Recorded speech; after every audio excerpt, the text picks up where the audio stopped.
Hello everyone, it's me, Clayton. I just got back from seeing Kingsman: The Golden Circle, directed by Matthew Vaughn, and starring Taron Egerton, Jeff Bridges, Channing Tatum, Colin Firth, with a cameo from Elton John, Julianne Moore, and Halle Berry. Quite a cast, don't you think?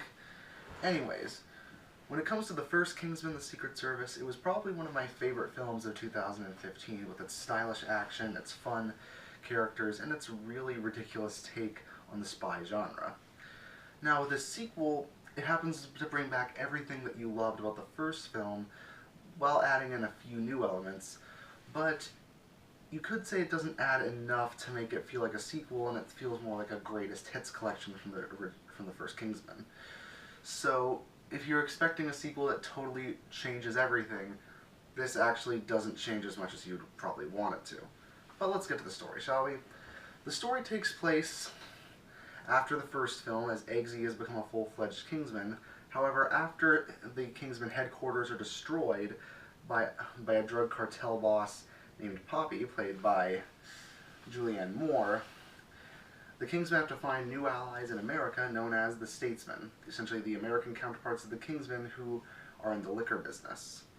So Eggsy and Merlin have to team up with these American agents in order to stop Poppy and her drug cartel, as she plans to hold the entire world hostage with her drugs in order to gain absolute power. So, the story here is, as you'd probably imagine, a bit similar to the original Kingsman, as we have yet another diabolical villain who wants to take over the world using an over-the-top parody of certain people we know from real life. In the first film, it was Richmond Valentine, who was very similar to tech lords like Steve Jobs. Here, Poppy is very similar to, say, think of her as like Martha Stewart on crack, as she's incredibly polite but also incredibly sadistic.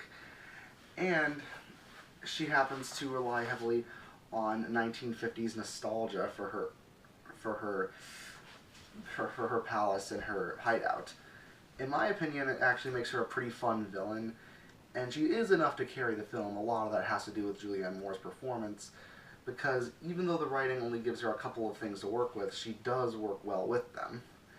That isn't to say that the writing itself is bad, because the writing is pretty darn profane, but also rather clever, just like the first Kingsman, even if there are a few jokes that are recycled from the first film, such as they even recycle the Maketh Man scene with just adding a few new elements to the mix. Not only that, but it seems like some of the characters are going through the similar things that they did to the first Kingsman.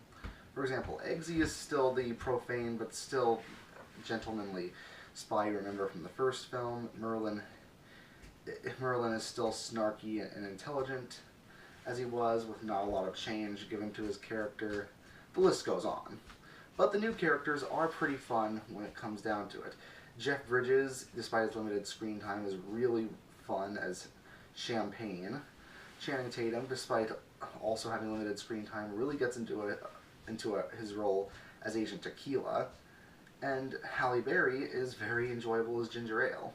In fact, I think we could have had an entire spin-off just based off The Statesman, and I would have been happy.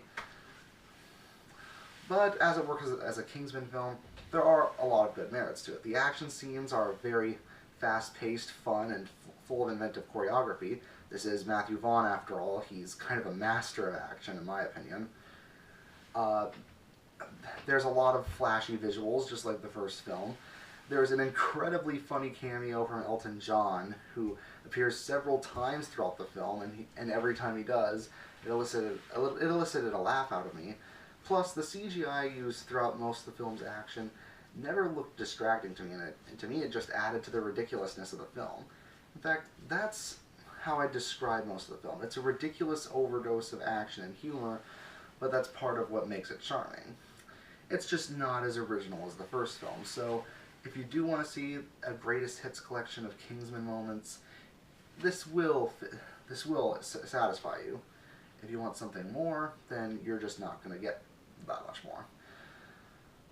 If there ever is going to be a Kingsman 3, I hope they up the ante a bit more. But for now, this is a serviceable sequel. I give Kingsman: The Golden Circle a 7.5 out of 10. See you next time.